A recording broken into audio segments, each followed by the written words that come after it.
Good morning, Wastelanders, and welcome to New Vegas! Fallout Season 2 has dropped the trailer, and I'm not gonna lie to you, I'm not gonna beat around the bush. This is not a tease, it's here. New Vegas is happening on Amazon Prime. Plenty to catch up on, plenty to get excited about. So we're gonna break down everything you need to do to catch up and what we know so far about Season 2, and also take in the top Easter eggs from Fallout fans. They have been a living Leo meme. Whoa.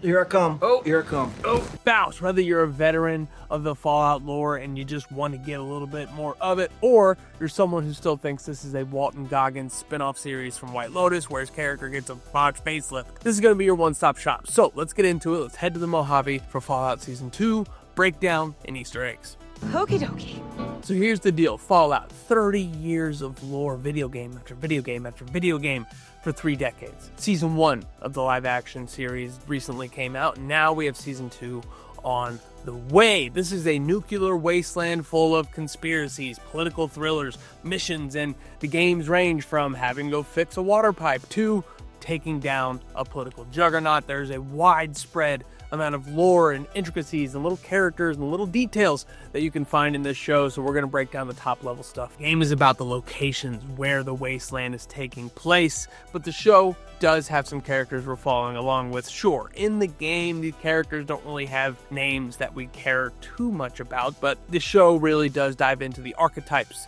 that we know from the Fallout video games and introduces them here. So here's your breakdown of who these characters are, where they left off, and where we're heading in Season 2. Lucy is our main character, our vault dweller, and they're kind of the core of what these Fallout games are, right? It's the guy with the thumbs up, Vault Boy. Basic concept, nuclear wasteland, nuclear war happens, there are people in a vault, they get out of a vault for the first time and discover the wasteland, conspiracies, unravels, characters met, tragedy faced, and that's basically what Fallout is. It's a good time. Ella Purnell is back as Lucy, our main Vault character, and a lot of flashbacks show some of her Vault childhood as we unravel that part of the lore, including a childhood bedroom that looks like a pottery barn in Doomsday. We see some classic Fallout toys like Giddy Up Buttercup and the Sugar Bomb cereal, and it just tells us 2 things. 1, Vault-Tec.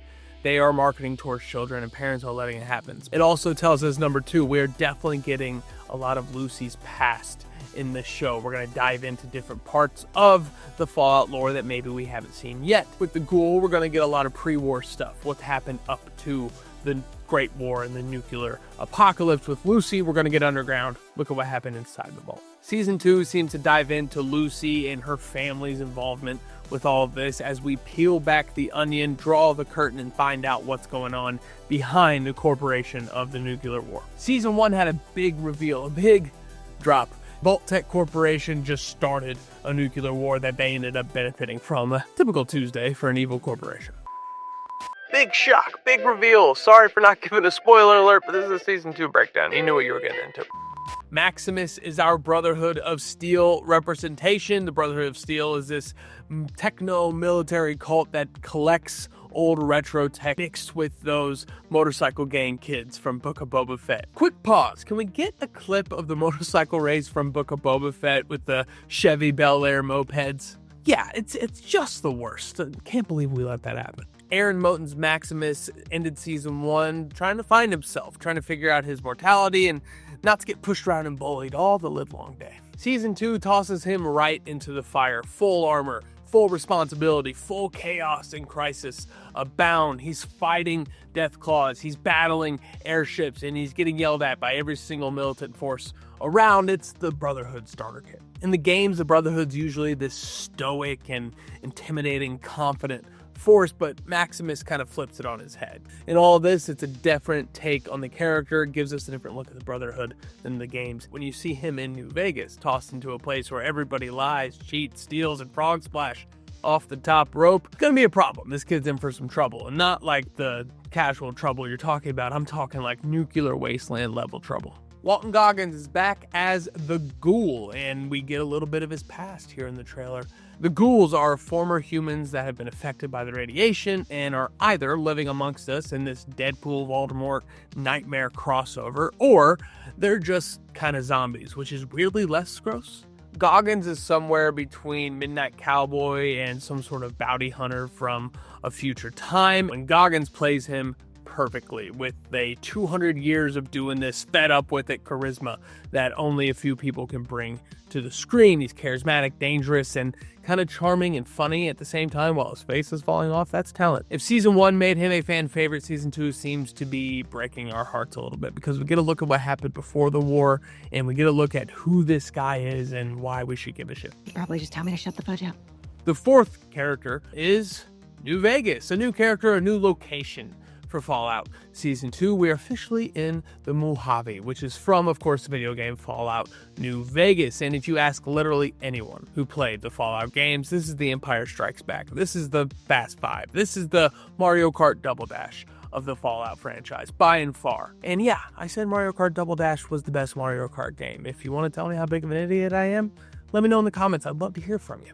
Season 1 seemed to pull from a couple different games to build this new story set after the Fallout timeline before the show started, but this season seems to be pointing more directly at one of the games, New Vegas. And of course, this is going to one-for-one adapt that story, but it's going to fall on a lot of the similar locations, characters, and storylines that we learned from that game back in 2010. Picture like Las Vegas, right? But with a little more radiation, a little more crazy batshit characters walking around, a little more political conspiracy and corruption in the background. It's really not all that different from normal Vegas, but this has more of a zombie vibe going on.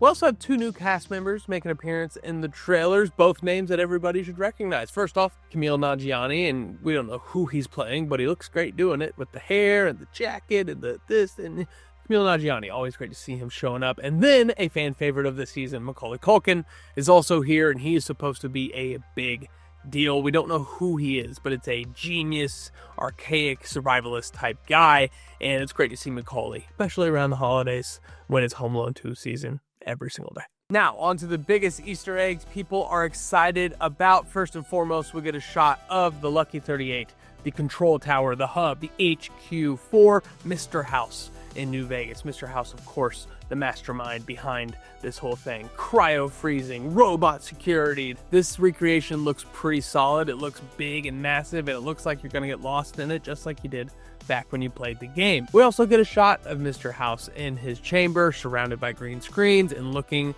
just like he did in the game, played by Justin Theroux. This means that the show is not just adapting New Vegas and picking apart once gone over story in the same location. We're getting Mr. House. We're getting some storylines moving forward while matching it in with our new storylines with Lucy and the Ghoul and Maximus and whoever else shows up.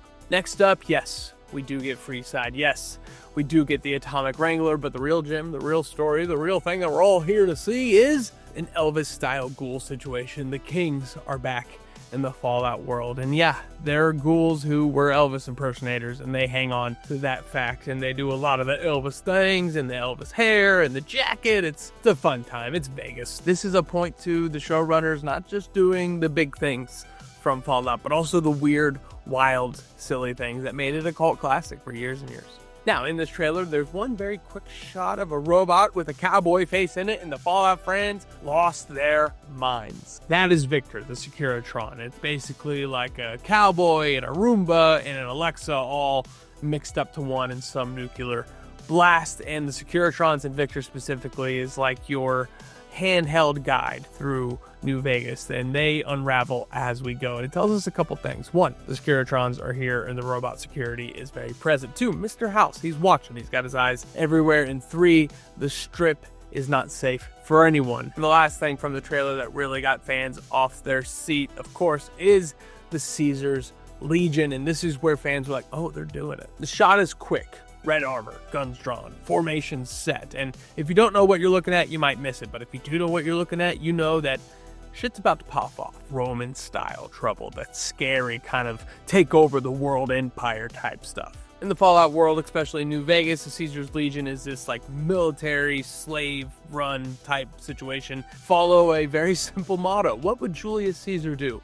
do that, but like more of it with more screaming, which funny enough is also the plot to Kingdom of the Planet of the Apes, one of the funniest titles in movies, but it's very similar, the whole we do what Caesar did, and they probably take it the wrong way. They're weird, they're merciless, they're organized, and they're very, very scary, and a lot of the showrunners and writers of Fallout take this as an opportunity to be like, hey, what if we did Rome again, but like more evil than Rome was? Fallout Season 2 looks to be doing everything that fans wanted it to do and said, hey, let's just do it all in one season. There's a lot to get to in New Vegas. There's a lot of things that fans are excited to see. Will they get to all of them? Nobody really knows. Temperatures are kind of mixed, but Fallout fans are excited to see that their favorite world is finally coming to life in this type of way. And listen, they've shown before that they are not afraid to mix and match and pull from different things outside the game and put it into the show. And there is a whole unlimited world of Fallout lore out there that we could see. Surprises abound. So let us know, what are you most excited to see from this new season of Fallout? What location do you hope they go to next if they keep making these things? Let us know in the comments. I'm Matt Rimke. Until then, we'll see you next time.